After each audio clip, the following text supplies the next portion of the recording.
அதான் ஒரு தண்டனை. இந்த இந்த அம்மாவுக்கு இப்படி ஒரு தண்டனை கொடுத்தாரு. இவருக்கு என்ன பண்ணாரு, கஷ்டப்பட்டு அவர் கஷ்டம் தெரியாத வாழ்ந்தாரு.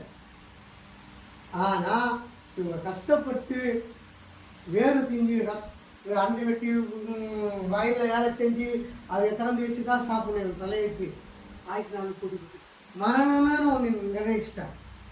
மனுஷனுக்கு மரணமே கிடையாது. தேவன் உண்டாகின போது தேவன் மரணத்தை பற்றி பேசவே இல்லை. ஆனால் ஆதாம் நிமித்தம் நம்ம மரணம் சாவரம்.